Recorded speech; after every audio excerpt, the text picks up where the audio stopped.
নমস্কাৰ সকলোকে শ্ৰেণীকোঠাৰ অন্য এটা ভিডিঅ'লৈ তোমালোক সকলোকে মই স্বাগতম জনাইছো। আমি আলোচনা কৰি আছিলো অষ্টম শ্ৰেণীৰ সমাজ বিজ্ঞানৰ পাঠসমূহ। আজি আমি আলোচনা কৰিম প্ৰথম গোট মূল্যায়নত আহিবলগীয়া এটা খুবেই দৰকাৰী পাঠ, সেইটো হৈছে মানৱ সম্পদ উন্নয়ন, মানৱ সম্পদ উন্নয়নৰ নিৰ্দেশক আৰু মানৱ সম্পদ উন্নয়নত বৃত্তিমূলক শিক্ষাৰ ভূমিকা। গতিকে পলম নকৰি আহাচোন আজিৰ এই পাঠটো আমি আৰম্ভ কৰোঁ। মানৱ সম্পদ হৈছে সম্পদৰ এটা প্ৰকাৰ। যেতিয়া আমি সম্পদৰ বিষয়ে আলোচনা কৰিছিলো তেতিয়া আমি গম পাইছিলো যে সম্পদসমূহক প্ৰধানকৈ তিনিটা ভাগত ভাগ কৰিব পাৰি। এটা হৈছে প্ৰাকৃতিক সম্পদ, দ্বিতীয়টো হৈছে মানৱ সৃষ্ট সম্পদ আৰু ৩ নম্বৰটো হৈছে মানৱ সম্পদ। প্ৰাকৃতিক সম্পদ হৈছে সেইবিলাক সম্পদ যোনবিলাক সম্পদ আমি প্ৰকৃতিৰ পৰা আহৰণ কৰোঁ। আনহাতে মানৱ সৃষ্ট সম্পদ মানে হৈছে যে যিবিলাক সম্পদ মানুহে নিজে সৃষ্টি কৰে সেইবোৰ সম্পদক আমি মানৱ সৃষ্ট সম্পদ বুলি কওঁ। তাৰ পাছত আহিলে মানৱ সম্পদ, যে মানুহে যেতিয়া নিজৰ কাৰিকৰী বুদ্ধি, দক্ষতা, বৃত্তি আদিৰ জৰিয়তে দেশৰ উন্নয়নমূলক কাম কৰিব পাৰে, দেশৰ বাবে কিবা এটা কাম কৰিব পাৰে, তেতিয়া সেই মানুহখিনিক আমি মানৱ সম্পদ বুলি কওঁ। গতিকে আজিৰ এই পাঠটোত আমি মানৱ সম্পদ কি সেই তাৰ বিষয়ে জানিম আৰু মানৱ সম্পদৰ উন্নয়নৰ কিবোৰ নিৰ্দেশক আছে বা কিবোৰ বস্তু দেখাৰ লগে লগে আমি কোনোবা এখন দেশৰ মানৱ সম্পদ উন্নয়ন হৈছে নে নাই সেই কথা জানিব পাৰোঁ। সেই নিৰ্দেশকবোৰৰ বিষয়েও আমি এই পাঠটোত পঢ়িম। গতিকে আহাচোন আজি এই পাঠটো আমি আলোচনা কৰোঁ। গতিকে এই পাঠটোৰ প্ৰথমটো তোমালোকৰ মনত ৰাখিবলগীয়া কথাটো হৈছে যে উৎপাদন প্ৰক্ৰিয়াৰ এক অন্যতম কাৰক হৈছে শ্ৰম, য'ত অংশগ্ৰহণ কৰিব পাৰে একমাত্ৰ মানুহেহে। যেতিয়া আমি কোনোবা এটা বস্তু উৎপাদন কৰোঁ তেতিয়া সেই উৎপাদন কাৰ্যটোত এটা গুৰুত্বপূৰ্ণ বস্তু দৰকাৰ হয়, সেইটো হৈছে শ্ৰম। শ্ৰম মানে কাম, হয় নাই? কাম নকৰিলে কোনোবা এটা বস্তু জানো উৎপাদন হ'ব? কেতিয়াও নহয়, হয় নে নহয়? গতিকে এই কথাষাৰ তোমালোকে মনত ৰাখিবা যে পৰীক্ষাত সুধি দিব পাৰে যে উৎপাদন প্ৰক্ৰিয়াৰ অন্যতম কাৰক কি, তেতিয়া লিখিব লাগিব শ্ৰম। তাৰপিছত এখন দেশৰ জনসংখ্যা বৃদ্ধি হোৱাটো মানৱ সম্পদৰ বৃদ্ধি হোৱা নুবুজায়। সম্পদ হ'বলৈ মানুহ কিছুমান গুণৰ অধিকাৰ হ'ব লাগিব। এতিয়া তোমালোকক মই প্ৰথমতে কৈছিলো যে যেতিয়া মানুহৰ বুদ্ধি, বৃত্তি, কাৰিকৰী দক্ষতা আদিৰ জৰিয়তে মানুহে দেশৰ কোনো এটা উৎপাদনশীল কামত নিজকে জড়িত কৰিব পাৰিব, তেতিয়া সেই মানুহজনক আমি কি বুলি ক'ম? মানৱ সম্পদ বুলি ক'ম। গতিকে দেশৰ সকলো মানুহেই কিন্তু মানৱ সম্পদ নহয়। গতিকে জনসংখ্যা বৃদ্ধি হোৱাৰ লগে লগে আমি মানৱ সম্পদ বৃদ্ধি হৈছে বুলি সেই কথাটো আমি ক'ব নোৱাৰো। তাৰ পাছত আমাক দুটা পৰিয়ালৰ কথা কোৱা হৈছে। এতিয়া প্ৰথম পৰিয়ালটোত কি কৈছে যে প্ৰথম পৰিয়ালৰ মুৰব্বী গাঁৱৰ প্ৰাথমিক বিদ্যালয়ৰ শিক্ষক, তেওঁৰ পত্নীয়ে নিতান্ত ঘৰুৱা কাম বনহে চম্ভালে। তেওঁলোকৰ দুজন ল'ৰা, এজন স্নাতক আৰু আনজন স্নাতকোত্তৰ ডিগ্ৰী লৈ চৰকাৰী চাকৰিৰ পিছত দৌৰি ফুৰিছে।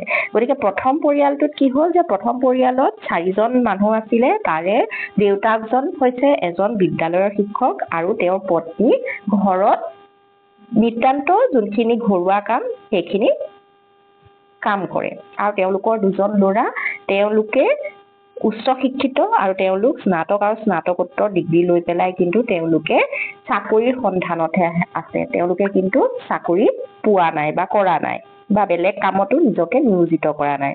এতিয়া দ্বিতীয় পৰিয়ালত হৈছে যে দ্বিতীয় পৰিয়ালটো একেখন গাঁৱৰে আৰু দ্বিতীয় পৰিয়ালটোৰ মুৰব্বীজন বৃত্তিত খেতিয়ক, পত্নীও বৰ কৰ্মী, ঘৰুৱা কাম বনৰ লগতে মহিলাগৰাকীয়ে তাঁতশালত কাপোৰ বয়। তেওঁলোকৰ ল'ৰা ছোৱালী এহাল। স্নাতক শিক্ষা সামৰাৰ পাছত ল'ৰাটোৱে চৰকাৰী চাকৰিৰ কাৰণে ৰৈ নাথাকিল।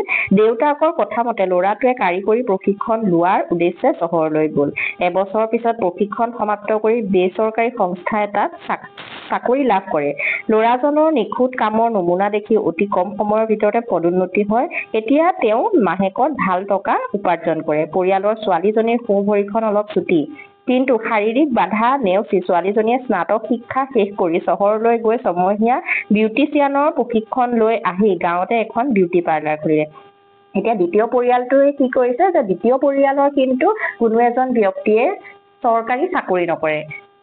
দ্বিতীয় পৰিয়ালটোৰো সদস্যৰ সংখ্যা মুঠতে 4জন। দেউতাক হৈছে খেতিয়ক, মাকো ঘৰুৱা কাম বনৰ লগতে তেওঁ কিন্তু নিজে কিছু তাঁতশালৰ কাম কৰে আৰু তেওঁলোকৰ ল'ৰা ছোৱালী হালে পঢ়া শুনা শেষ কৰি চৰকাৰী চাকৰিৰ কাৰণে কিন্তু ৰৈ থকা নাই তেওঁলোকে নিজৰ দক্ষতা বৃত্তিৰ জৰিয়তে তেওঁলোকে বিভিন্ন কাম কাজত জড়িত হৈ আছে আমি দুইটা কাহিনীৰ পৰা এটা বস্তু গম পালো যে প্ৰথম পৰিয়ালৰ ল'ৰা ছোৱালী হালে অকল চৰকাৰী চাকৰিৰ আশাতে ৰৈ থাকিলে কিন্তু দ্বিতীয় পৰিয়ালৰ ল'ৰা ছোৱালী হালে নিজে চৰকাৰী চাকৰিৰ পিছত ৰখি নাথাকি তেওঁলোকে নিজৰ দক্ষতা বৃত্তিৰ জৰিয়তে কিছু দেশৰ উৎপাদন কামত নিজকে নিয়োজিত কৰিলে ইয়াৰ পাছত আহিব যে বিশেষভাৱে সক্ষম মানুহো মানৱ সম্পদ হিচাপে বিবেচিত হ'ব পাৰে যদিহে উপযুক্ত শিক্ষা আৰু প্ৰশিক্ষণৰ জৰিয়তে তেওঁ কোনো উৎপাদন কাৰ্যত নিয়োজিত হয়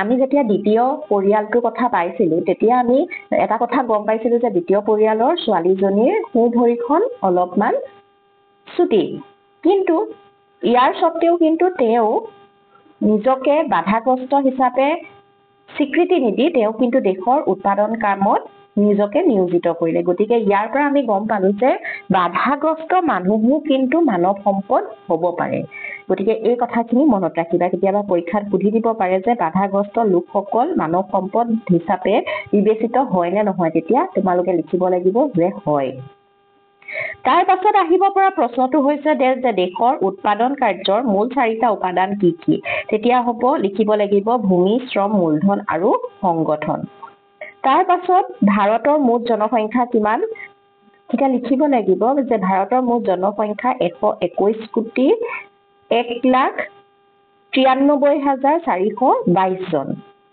তাৰ পাছত জনসংখ্যাৰ ঘনত্ব ভাৰতৰ মুঠ জনসংখ্যাৰ ঘনত্ব হৈছে 382 জন এটো আমাৰ 2011 চনৰ লোকপ্ৰিয় অনুসৰি এই তথ্যখিনি আছে গতিকে এইখিনি তোমালোকে মনত ৰাখিবা কেতিয়াবা 1 নম্বৰ দি পেলাই প্ৰশ্ন আহিব পাৰে যে এনেকে ভাৰতৰ মুঠ জনসংখ্যা কিমান যে আৰু ভাৰতৰ জনসংখ্যাৰ ঘনত্ব কিমান ইয়াৰ পাছত আহিব যে মানৱ সম্পদ উন্নয়নৰ নিৰ্দেশকবোৰ উল্লেখ কৰা আৰু মানৱ সম্পদ উন্নয়নৰ নিৰ্দেশক মানে কি তেতিয়া লিখিব লাগিব যে যিবোৰ দিশ লক্ষ্য কৰিলে দেশ এখনৰ মানৱ সম্পদ উন্নয়নৰ আভাস পোৱা যায় সেইবোৰকে মানৱ সম্পদ উন্নয়নৰ নিৰ্দেশক বুলি কোৱা হয় এই লাইনটো তোমালোকে মনত ৰাখিবা ইয়াৰ পৰা এটা প্ৰশ্ন আহিব পাৰে যে মানৱ সম্পদ উন্নয়নৰ নিৰ্দেশক বুলিলে কি বুজা আৰু এইবোৰ কি গতিকে এই নিৰ্দেশকবোৰ হৈছে প্ৰথমটো নিৰ্দেশক হৈছে শিক্ষাৰ হাৰ দেশত শিক্ষিতৰ হাৰ উচ্চ সেই দেশৰ মানৱ সম্পদৰ মানুহ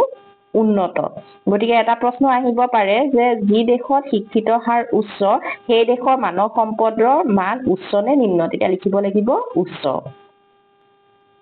তাৰ পাছত আৰু এটা কথা মন কৰিব লাগিব যে 2011 চনত ভাৰতৰ মুঠ শিক্ষিতৰ হাৰ কিমান পুৰুষৰ শিক্ষিতৰ হাৰ কিমান আৰু মহিলাৰ শিক্ষিতৰ হাৰ কিমান এই কেইটা তথ্য তোমালোকে মনত ৰাখিবা তাৰ পাছত আহিলে যে জীৱনৰ প্ৰত্যাশা মানে কি যে এটা শিশু জন্মৰ পৰা কিমান বয়সলৈকে সুস্থ সবলভাৱে জীয়াই আছে তাকে জীৱনৰ প্ৰত্যাশা নিৰ্ণয় কৰে বা ইয়াকে জীৱনৰ প্ৰত্যাশা বোলে যে কোনো এজন মানুহ জন্মৰ পৰা কিমান বছৰলৈকে তেওঁ জীয়াই আছে সেই গোটেই সময়ছোৱাকে আমি জীৱনৰ প্ৰত্যাশা বুলি কওঁ তাৰ পাছত জন্মকালীন শিশুৰ মৃত্যুৰ হাৰ যে যেতিয়া এখন দেশত জন্ম হওঁতে যদি শিশুৰ মৃত্যু হয় তেতিয়াহ'লে সেই দেশৰ মানৱ সম্পদ উন্নয়নৰ হাৰ কি হ'ব নিম্ন হ'ব আনহাতে যেতিয়া জন্মকালীন শিশুৰ মৃত্যুৰ হাৰ কমি যাব তেতিয়া মানৱ সম্পদৰ উন্নয়ন হোৱা বুলি ক'ব পাৰি তাৰ পাছত আহিলে জনমূৰি আয় কাক বোলে যে দেশ এখনৰ মুঠ ৰাষ্ট্ৰীয় আয়ক দেশখনৰ মুঠ জনসংখ্যাৰে হৰণ কৰিলে যি আয় উপলব্ধ হয় তাকে জনমূৰি আয় বোলে জনমূৰি আয় বৃদ্ধি পোৱাটোৱে মানৱ সম্পদৰ উন্নয়নৰ কথাকে সূচায় ইয়াৰ পৰা 1 নম্বৰ দি পেলাই এটা প্ৰশ্ন আহি যাব পাৰে যে জনমূৰি আয় কি বোলে কি হয় তাকে এটো মুখস্থ কৰিবা তাৰ পাছত আহিলে বিদ্যালয়ৰ ভৰ্তি আৰু বিদ্যালয় এৰাৰ হাৰ প্ৰাথমিক স্তৰৰ পৰা উচ্চ শিক্ষাৰ স্তৰ পৰ্যন্ত বিদ্যালয় মহাবিদ্যালয়সমূহত ছাত্ৰ-ছাত্ৰীৰ ভৰ্তিকৰণৰ হাৰ উচ্চ আৰু বিদ্যালয় বা মহাবিদ্যালয় এৰাৰ নিম্ন হোৱাটো মানৱ সম্পদ উন্নয়নৰ আন এটি উল্লেখযোগ্য নিৰ্দেশক তাৰ পাছত আহিলে প্ৰতিষেধকৰ টিকাকৰণৰ হাৰ দেশ এখনৰ প্ৰতিষেধকৰ টিকাকৰণৰ হাৰেও দেশখনৰ মানৱ সম্পদ উন্নয়নৰ স্বাক্ষৰ বহন কৰে কিয়নো ই শিশুৰ স্বাস্থ্য আৰু দীৰ্ঘ জীৱনৰ সুৰক্ষা প্ৰদান কৰে সেয়েহে প্ৰতিষেধক টিকাকৰণৰ হাৰক মানৱ সম্পদৰ নিৰ্দেশক হিচাপে বিবেচনা কৰা হয় তাৰ পাছত আহিলে যে 2011 চনৰ লোকপ্ৰিয় হিচাপে অসমত জনসংখ্যা কিমান তেতিয়া লিখিব লাগিব যে 2011 চনৰ লোকপ্ৰিয় অনুসৰি অসমৰ জনসংখ্যা হৈছে 3,11,69,272 জন আৰু অসমৰ কিমান শতাংশ মানুহ গাঁৱত বাস কৰে তেতিয়া লিখিব লাগিব 70% লোক আৰু তেওঁলোকে কি কৰি জীয়াই থাকে খেতি বাতি কৰিয়ে জীয়াই থাকে আৰু অসমৰ কিমান শতাংশ লোক দৰিদ্ৰ সীমাৰেখাৰ তলত বাস কৰে তেতিয়া লিখে আৰু সাক্ষৰতাৰ হাৰ হৈছে 73.18%।